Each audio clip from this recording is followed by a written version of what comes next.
Okay, there we go. Is starting a business right for you? Get your pencils out, take some notes, because I'm looking at a lot of things. I'm looking at a lot of people doing a lot of things, getting people to start businesses, getting them to talk about making money and things like that. But they're not putting the foundation in to be. They continue to want to set up, as I say, mom and pop organizations, micro enterprise businesses, where there's no employees, where there's no management for growth, where there's no foundation. They don't start off with the 4S's, what we call structure, strategy, system, and sales. They're just telling people, well, let's go make some money, or they're bringing in people for, and look, there's nothing wrong with any of these things. All these things, anything positive is a good thing. Bringing in people doing entrepreneur training classes and things like that. But it takes more than somebody coming in one day for a couple hours to teach you about entrepreneurship. It takes more than one day about people coming in. How do you evaluate your idea? How do you evaluate that idea? And what is the pain point? The pain point is it's a problem somebody has that people are willing to pay you to solve it. So when you start talking about entrepreneurship, when you start talking about business, is starting a business right for you? Because they tell everybody, we hear this all the time. You don't need to be working for people, especially in the African American community. You need to start your own business. You need to start your own business. And this may be true. But how you start your own business is even more important. Or are you made up to run a business? Everybody is not made up to be a business owner. Some people are investors. Some people are investors, so they don't necessarily want to run a business. They don't want to deal with the day-to-day stuff. They really just want to make some money, get some money off of their return. So in this segment, successful business practices, we're going to be talking about, is starting a business right for you? Is starting a business right for you? So like we always start off with our 7 laws of wealth. The 7 laws of wealth. Excuse me. 1, wealth begins in the mind but ends in the pursuit long-term direction. Meaning, first thing is knowledge. You have to get knowledge. You have to get education. You have to read books. You have to do stuff like that. Number 2 is decide that you will not be poor. You have to make a conscious decision in your mind that you will not be poor. Number 3, believe in thyself when no one else will. Believe in thyself when no one else will. So no matter what people say around you, no matter what goes on, they have to, look, you have to believe in yourself. And to thy own self be true, finding your unique gifts. What are the gifts and talents that God has given you? There's something on this earth that nobody else can do but you, and you need to find that gift. And look, how may I serve you? A business is serving people, serving people, serving people. And number 6, the most important one, thou shalt own thy own business. Thou shalt own thy own business. Number 7, make thy money grow. Invest it. Invest in the things, not just giving it away to all sorts of things. So, is starting a business right for you? What makes entrepreneurs tick? What makes entrepreneurs tick? More specifically, what are the personal traits and backgrounds of people who become successful entrepreneurs? I'm going to say that again. What are the personal traits and the backgrounds of people who become, that key word, successful entrepreneurs? This workshop considers those questions and helps you decide whether you have the right stuff to be a business entrepreneur. Because everybody wants to be a business entrepreneur. Everybody wants to be an entrepreneur. But do you have the personal traits? Do you have the background for doing the things you need to do as an entrepreneur? Entrepreneurship. William Bygrave, a scholar and practitioner of entrepreneurship, describes an entrepreneur as someone who not only perceives an opportunity, but also creates an organization to pursue it. Wow, let me say that again. An entrepreneur as someone who not only perceives an opportunity, sees an opportunity, knows the opportunity is available, jumps on that opportunity. Not only do they perceive an opportunity, but they also create an organization, a structure, a strategy, a system of sales to pursue it. See, it's more than just what? Just seizing an opportunity and doing that opportunity, but you create something from that opportunity that you have. The last part of Bygrave's definition is essential. Creates an organization to pursue it. That's the last part, okay? Ideas are one thing, but opportunities, as we generally understand them, are best addressed through business organizations formed by entrepreneurs. See, when nobody's not telling us the definition, what are we really as entrepreneurs? What is our purpose? How do we take this idea? How do we evaluate this idea, create a pain point, create a solution to a problem, right? And then what is our niche? What is that thing that target population that we're after? So understand them as best addressed through business organizations. So entrepreneurs create organizations. They create organizations, which is bigger than a mom and pop store, which is bigger than Uncle Charlie got the chicken shack over there. Well, Uncle Charlie might have a chicken shack, so let's take and make a franchise out of Uncle Charlie's Chicken Shack. Let's drop a chicken shack in every neighborhood in the city, and then expand out. That's what an entrepreneur does. Entrepreneur takes that one place and expands it to an organization. Entrepreneurs act as a force for creative destruction. When you talk about when you create something, you're actually destroying the myth of something else. Okay? Entrepreneurs act as a force for creative destruction, sweeping away, establishing technologies, products, and ways of doing things and replacing them with others that the marketplace as a whole sees as representing greater value. So an entrepreneur takes something, takes an idea, sees somebody doing something, takes an idea to improve on that idea, right? That totally annihilates the original idea, right? And takes it to a place in the marketplace that has more value than when the original people started or your original idea came. Okay, so you get an idea, right? That idea just totally blows whatever niche, whatever market, that you're going after. It blows it out the water. It replaces it and say, oh, wow, what you did, what you created is something more valuable than what was there. In this sense, entrepreneurs are agents of change and hopefully progress. So entrepreneurs change things, and watch this, and it causes a progress that starts like a domino effect. There's a progression. They change it, and the progression keeps moving forward, improving, making it better. Entrepreneurs invent or commercialize new technologies that displace the old. So entrepreneurs, bring in new things that get old things out the way, improves on things, improves on the value. If you are a businessman underneath the sound of my voice, is this happening in your business? Or if you're an entrepreneur, are you improving on something that you're a part of?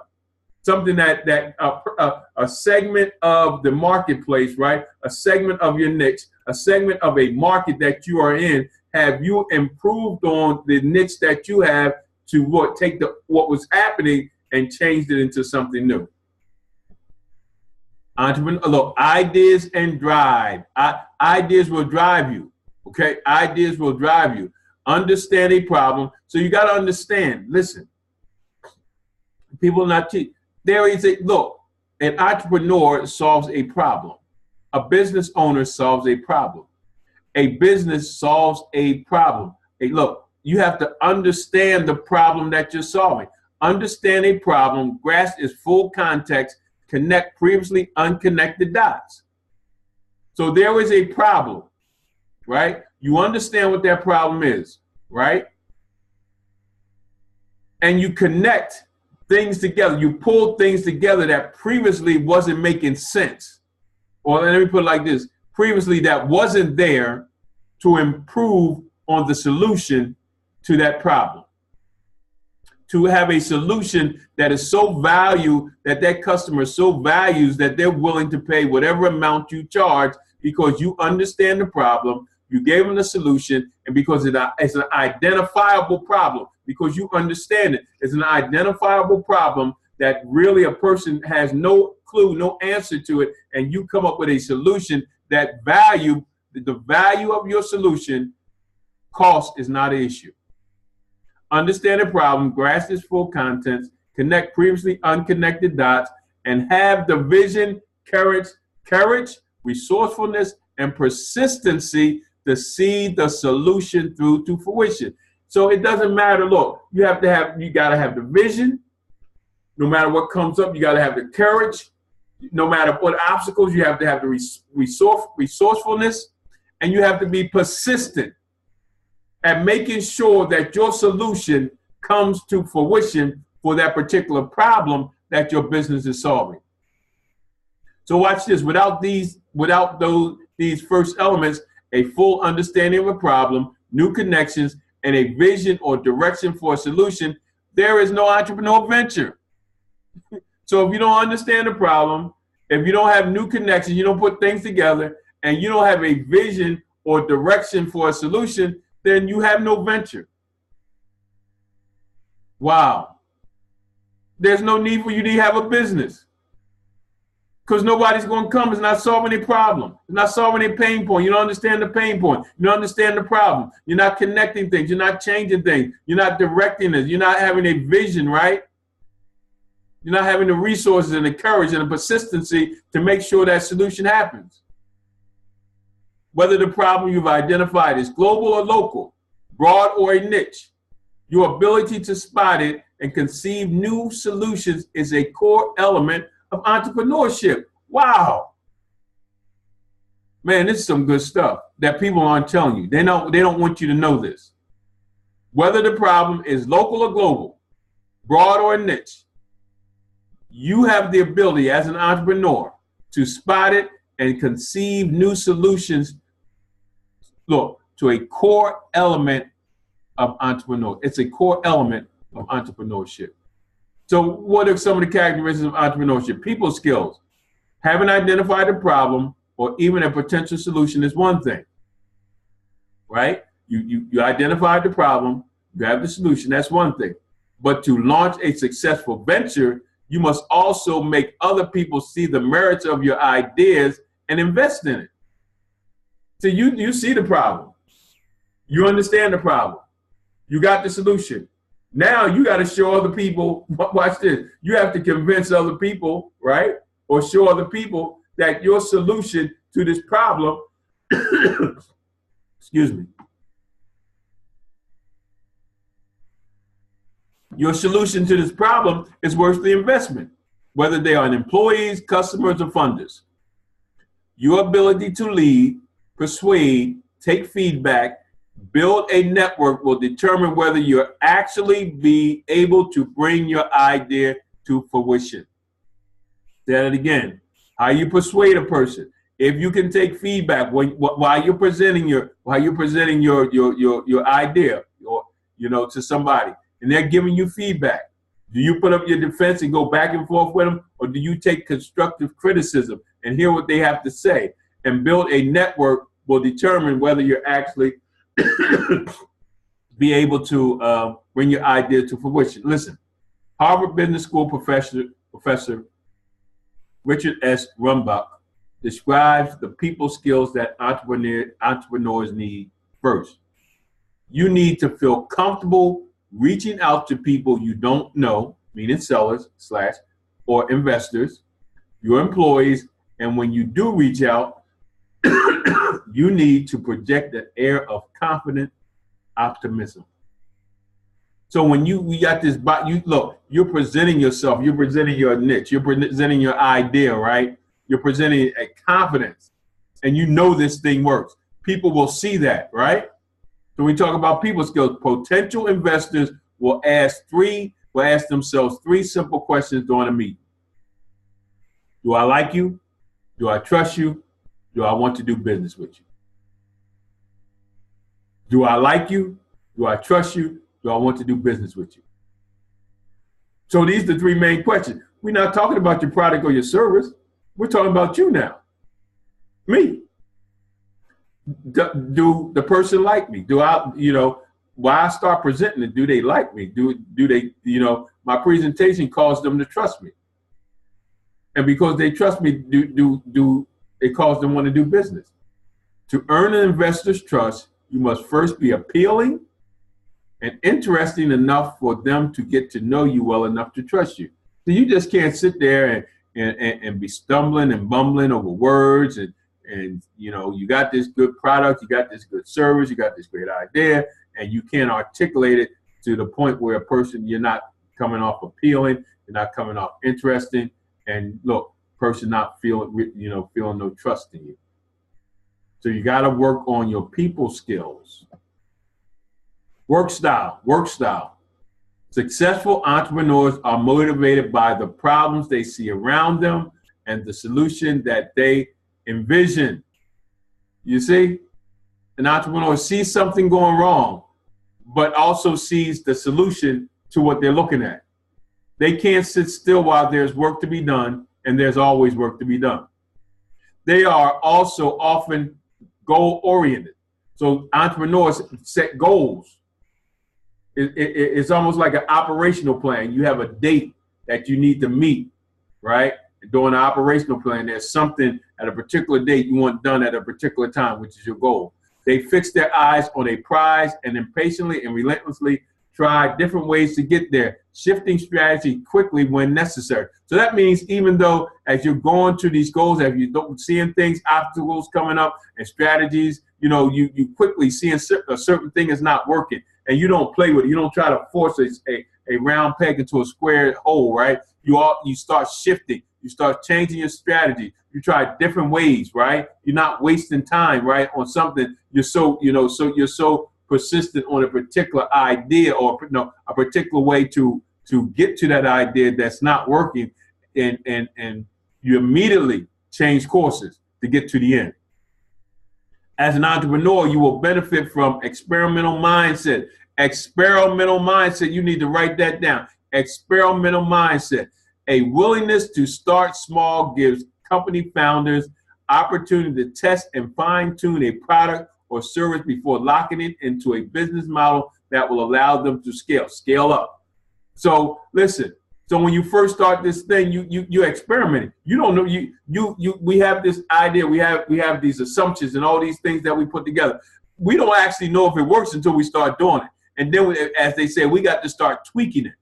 You know what I'm saying? So, and then after we tweak it to a certain point, then we put the model into effect. Then we start producing at a greater level. Stretching the rules. Walter Kermeyer, an associate professor at Harvard Business School, identified comfort with stretching the rules as a common characteristic of successful entrepreneurs. That means they take the law all the way to the line. They stretch it as far as they can. Certainly, entrepreneurs need to be creative, seeing opportunities where others don't, and challenging assumptions about every part of the business.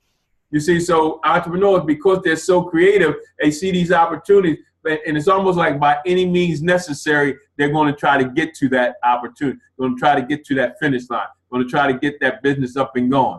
But when these outside the box thinking turns into disregard for legal regulations or an excuse for personal misbehavior, the consequences are more troubling. So even though you're going to stretch this thing, you're going to try to go as far as you can. But when you cross that line, there's going to be some consequences. Entrepreneurs then have a harder charge than simply breaking the rules. They must find a way to deliver creativity without disregarding civil society. Wow. You got to make it happen, but you can't go crazy. Listen, that's it for today. That's it for tonight. What we talked about. Listen, hopefully you got something out of this, something you'll understand is entrepreneurship for you. Hey, there go our contact information. We are having a look. We are what we're doing here at Ray's Corner Exodus House Incubation Program, Exodus House Consulting Firm. We're trying to build you up to be a pillar, your business to be a pillar of the community. And like we always say here at Exodus House LLC and Exodus House Incubation Program, God loves you, and I love you, and ain't nothing you can do about it. Peace. See you next Tuesday. Holla.